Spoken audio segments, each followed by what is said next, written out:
Dear listeners, welcome back to my Crypt, where we root ourselves in tales that burrow deep into the earth, both fertile and fierce. Tonight's theme is Mother Earth, but don't expect tales of gentle breezes or rolling fields. Oh no. Tonight, we'll wander into a world where the earth awakens with a temper, where vines crawl like fingers reaching out, and forests breathe with a pulse of their own. So settle in and listen closely. These tales are rich with soil and secrets. The Roots Beneath. In the quiet village of Willowbrook, nestled between dense forest and fertile farmland, the townsfolk believed they knew the earth intimately. Their crops flourished, their wells never ran dry, and the roots of ancient trees held the soil tightly against storms. But they had a tradition, long since forgotten by most outsiders. Each spring, before planting, they would gather under a towering oak in the forest's edge and whisper thanks to Mother Earth. This wasn't a mere custom, it was an agreement, passed down generation after generation. One spring, as the planting season approached, the townsfolk grew distracted. A newcomer named Elias had recently arrived, bringing with him impressive farming tools and grand ideas of expanding the village's borders. He argued that the forest was stunting the town's growth, keeping Willowbrook stuck in the past.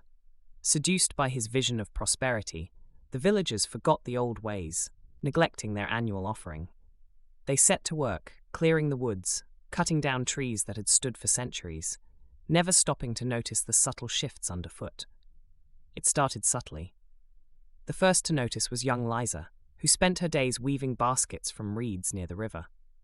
One afternoon, she noticed the water ran slower, pooling around the roots of trees that hadn't been there the day before. By nightfall, she heard something beneath the earth. A faint rumbling sound, as if rocks were shifting beneath the ground. She tried to tell her father, but he brushed her concerns aside, saying she had a vivid imagination. A few days later, the newly tilled fields began to sprout in odd patterns. Rather than the neat rows Elias had insisted on, the plants seemed to spiral inward, forming strange designs like ancient symbols or warnings scrawled in green. Each morning, the spirals grew larger, encroaching on other crops, forming pathways of twisted vines. Then the dreams began. Each night, Liza would see herself wandering through the forest, the trees bending and shifting to reveal hidden paths. She'd feel the ground under her feet pulse like a heartbeat, and a whisper would grow, low and mournful. "Return what was taken, or I will." Frightened, Liza went to her mother, who confessed that she too had heard the whisper. They spoke to the elders, who finally admitted that Mother Earth had been patient all these years, but she was not a creature of boundless forgiveness. If they did not make amends, the earth itself might turn against them. They realized with a chill that they'd trespassed too far this time. Elias laughed at the warning. "A bunch of superstitions," he sneered, claiming he'd seen too many villages held back by such nonsense. When he stepped into the field to uproot one of the spiraling vines himself, the ground beneath him gave way. He fell into a hole that shouldn't have been there, landing on roots that seemed to coil and shift as if alive, wrapping around his ankles, pulling him deeper as he screamed for help. The villagers, horrified, tried to pull him free, but each attempt only seemed to tighten the roots' hold on him. They looked around, realizing that the trees themselves seemed to have crept closer, the roots forming lines around the perimeter of the field, as if closing in. Liza heard the voice again, stronger this time. "Return what was taken." Desperate, the villagers abandoned their tools and knelt on the soil, hands pressing into the earth, whispering their apologies and pleas for forgiveness. They scattered flower petals, poured water from their wells, and left food as offerings. Slowly, the roots loosened their grip on Elias, though his face remained pale and terrified as he crawled out of the hole covered in soil and scratches. After that night, the village returned to their traditions, renewing their pact with Mother Earth. They restored what they could of the forest, leaving an offering under the ancient oak every spring without fail. And in the following seasons, they noticed that the vines grew in peace once more, spreading outward gently rather than spiraling in anger. But those who were there that night would never forget. They would tell their children that Mother Earth's patience had limits, and that while she could nurture with one hand, she could just as easily take back with the other. and though Elias left Willowbrook soon after, his final words to the village lingered. "The earth remembers," he muttered, casting a wary glance at the forest. "Always."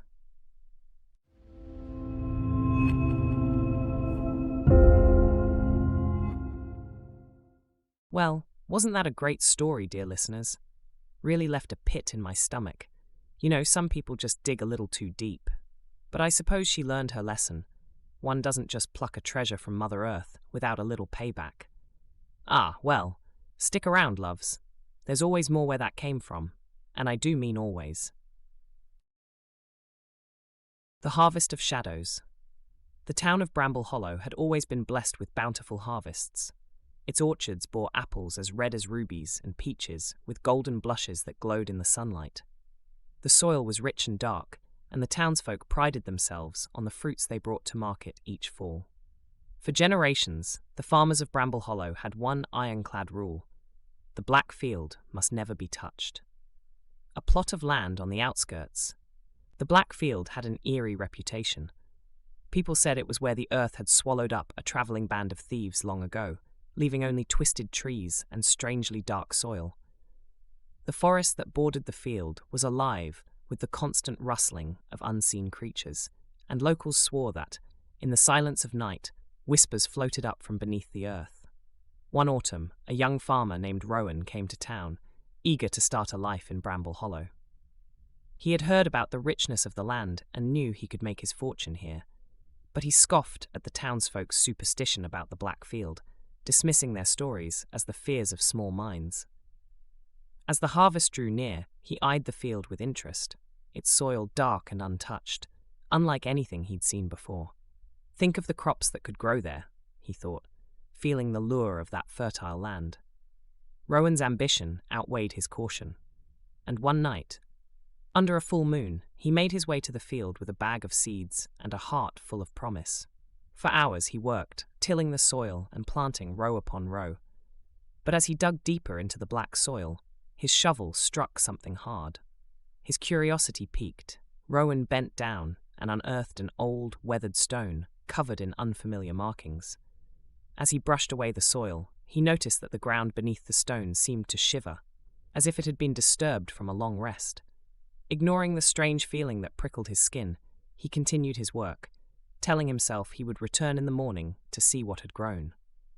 The next day, he found his field sprouting vines that were unlike anything he'd planted. They grew quickly, twisting up out of the ground and creeping over the earth like dark veins, pulsating as though with a heartbeat of their own. When he reached down to touch a leaf, he felt a chill travel up his spine, as if the plant had responded to his touch with a slight tremor. By the third day, Rowan noticed the vines had grown thick and long, winding up the trees near the edge of the field and forming strange patterns in the soil. They bore no flowers, no fruits, only dark, curling leaves that seemed to absorb the sunlight. Rowan's unease grew, but he kept his concerns to himself, hoping that with patience, his mysterious crop would yield something worthwhile. As the nights passed, Rowan began hearing whispers coming from the black field, murmurs that sounded like a chorus of voices chanting in low tones. When he walked through the field, the vines seemed to reach toward him, brushing against his skin in ways that felt intentional, like the touch of cold, slender fingers. The townsfolk noticed a change in Rowan. His eyes grew darker, and his smile faded as the weeks wore on. He began avoiding people, spending every waking moment in the field, tending to his strange, dark plants. Soon, he looked pale, thin, as though the life had been drained from him, but still he could not keep away. One night, a heavy fog descended on Bramble Hollow. The moon was hidden, and an unnatural silence blanketed the town. That was when they heard it. A low, rhythmic chanting carried on the wind from the direction of the black field.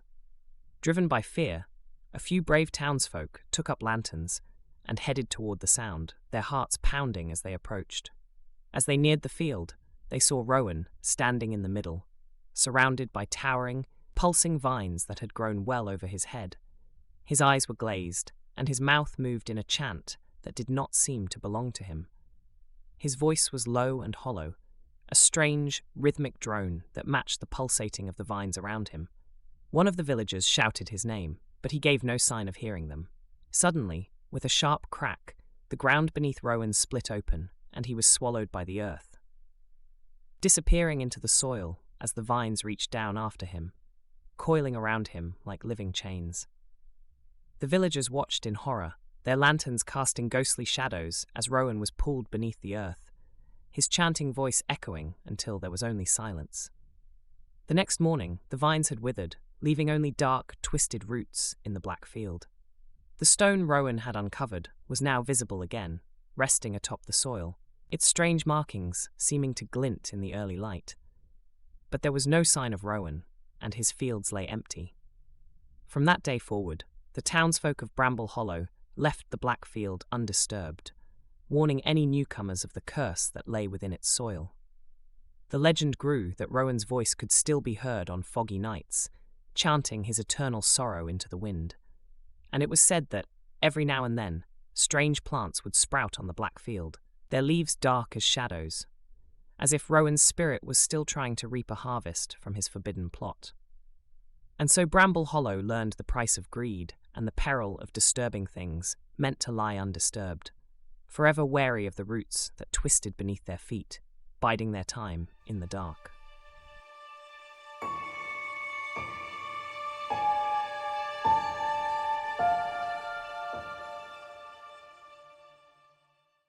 Well, that was a forbidden laugh, wasn't it? Had me truly planted to my seat, I could feel the roots taking hold, right down to my bones. But sometimes you can't help but be drawn in, even if you know it's bound to end in a grave situation. Stick around, darlings. I promise, we're just getting started. The Glass Garden. In the heart of a sprawling city, where steel and glass towers touched the clouds, stood an unassuming building. A greenhouse so old it seemed to have withered along with its plants. For years, it had been abandoned, its windows opaque with dust, vines clawing through the broken panes, like something reaching out for a taste of the world beyond. But inside, it held secrets long forgotten, waiting for someone with a curious mind to unearth them. Enter Marion, a botanist whose love for plants bordered on obsession. She had spent years researching rare and endangered species, nurturing them with utmost care and dedication. Marion's collection was her life, her solace, and the greenhouse's eerie charm drew her in. She saw it not as an abandoned relic, but as a sanctuary in waiting, a place ready to be reborn. The moment she entered the greenhouse, she felt the weight of something ancient, a dense silence that seemed to hang in the air like fog. Marion brushed off the dust and cleared away dead leaves, bringing in her own rare seeds and cuttings. Each day she returned, tending to the new life she was cultivating. The plants responded in ways she hadn't expected, growing at an astonishing rate, their colours vibrant beyond anything she'd ever seen. Soon, the greenhouse was transformed. Lush vines with jewel-bright leaves crept up the walls, while flowers of every hue burst from every corner, their petals glistening as though dew-kissed even in the heat of day. But it was the glass flowers that intrigued her most. She had discovered them growing at the centre of the greenhouse, a cluster of pale, translucent blooms, their petals so thin they appeared spun from frost. Fascinated, Marion tried to touch them, but they crumbled at her fingers, shattering into dust before she could properly examine them. She resolved to be gentler and observe them as they were. Over time, she noticed the glass flowers reacted to her emotions, blooming in full radiance whenever she felt joy or calm, and wilting slightly on her days of frustration or fatigue. One evening, while studying the plants by the dim glow of her lantern, Marion noticed something peculiar. Her own reflection, cast upon the glass walls of the greenhouse, seemed distorted. It was as though her image were trapped on the other side, mimicking her movements with a split-second delay, as if it were a puppet bound to her will. As days passed, her reflection grew more erratic, almost defiant. Its expression became twisted, the eyes hollow, the smile cruel. She tried to ignore it, reasoning that she was simply fatigued, but each time she glanced at her reflection, her unease grew. Then one night, in a rush of frustration after one of her prized plants had withered unexpectedly, she threw her watering can against the wall. The glass cracked, and her reflection grinned, a sinister, triumphant smile that was nothing like her own. Her curiosity turned to fear. The greenhouse felt different now, as if it had taken on a mind of its own, and the plants, too, seemed to watch her. The glass flowers began to multiply, spreading across the greenhouse floor like a crystalline carpet. Their delicate shapes glistened in the dim light, and Marion realized with horror that they were taking on forms.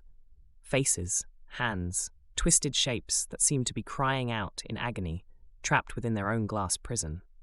The night came when Marion decided to leave. She gathered her tools, glancing one last time at the plants she had nurtured. But as she moved to the door, she felt a force pull her back. The glass flowers seemed to pulse, growing taller, their petals shimmering as they wove together, forming a wall of glass around her. She looked to the reflection in the cracked glass window, and to her horror, her distorted double reached through, fingers curling around her wrist, pulling her toward the glass. She struggled, but her reflection's grip was like iron. The plants rustled around her, whispering in voices she couldn't understand, and she felt herself fading, her form dissolving, becoming one with the reflection that had haunted her. With a final, silent scream, she disappeared, leaving only a faint outline on the glass wall. The next morning, passers-by noticed the greenhouse, its glass walls clearer than ever, as though freshly polished. But at the very center of the greenhouse, just behind the glass flowers, a faint image was visible. A woman's face, her eyes wide in perpetual terror, her hand pressed against the glass as if begging to be freed. The greenhouse continued to bloom, vibrant and untouched, its glass flowers multiplying with each passing season. Locals claimed they could see Marion's face at twilight, her expression twisted, her lips moving as if whispering a warning.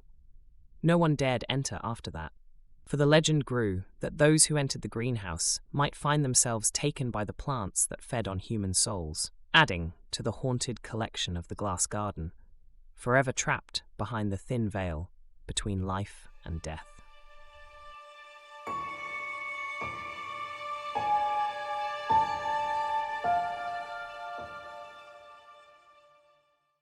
Oh, I love to reflect on stories like that. Really helps you bloom, doesn't it?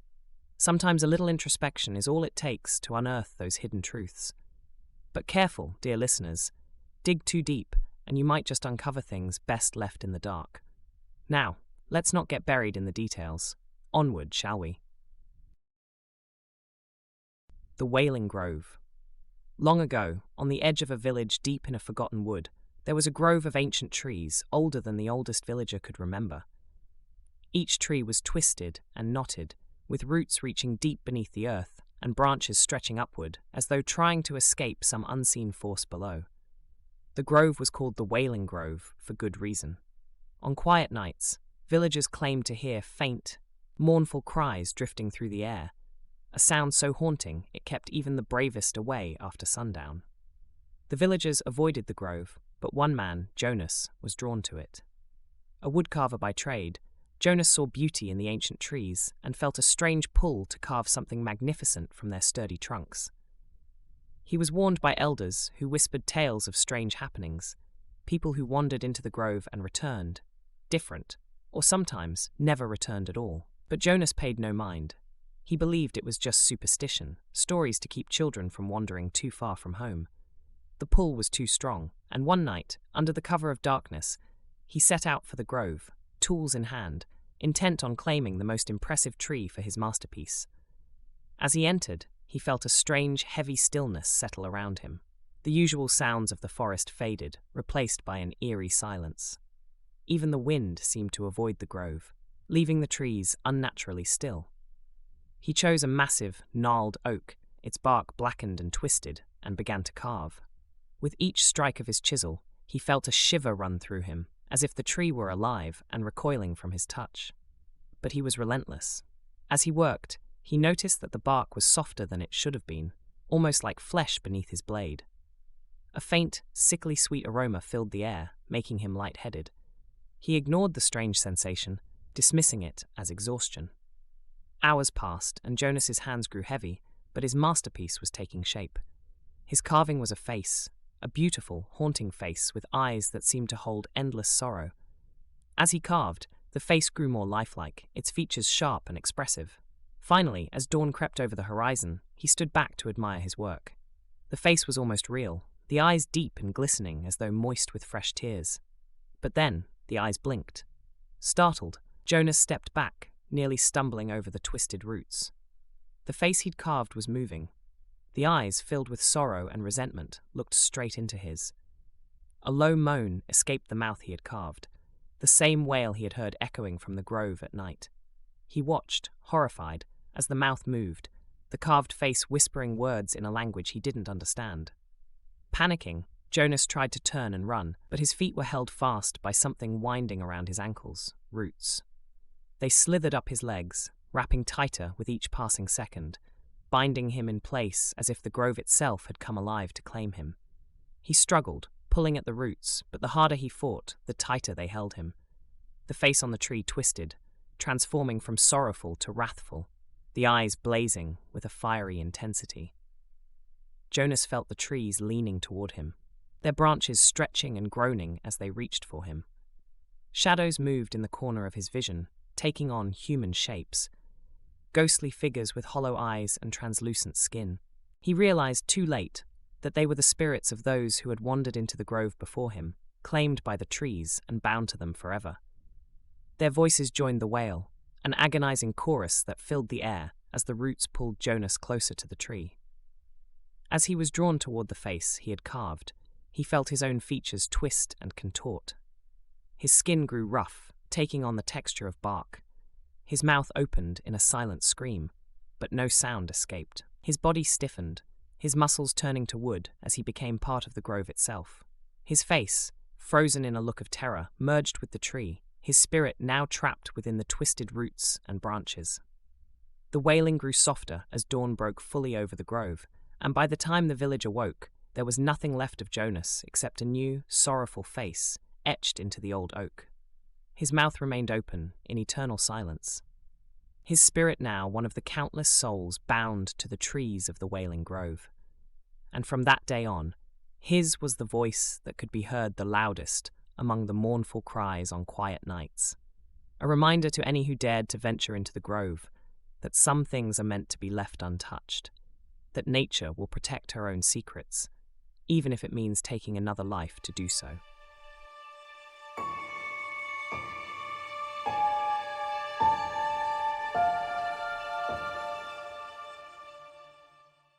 Well, my darlings, that brings us to the end of tonight's chilling tales. But don't fret, there's always more where these came from. If you're craving more haunting stories, why not check out my books on Amazon? Just search for Luna Parnell, and you'll find a world of dark delights waiting for you. For those who want to connect, join my Facebook page, Luna Parnell's Written Works. I'd love to see you there and hear your thoughts. And of course, for the true lovers of mystery, visit my Patreon at patreon.com/lunastreasures. There, you'll find even more tales, exclusive content, and a peek into the shadows. Until next time, keep your lights dim and your imaginations wide open.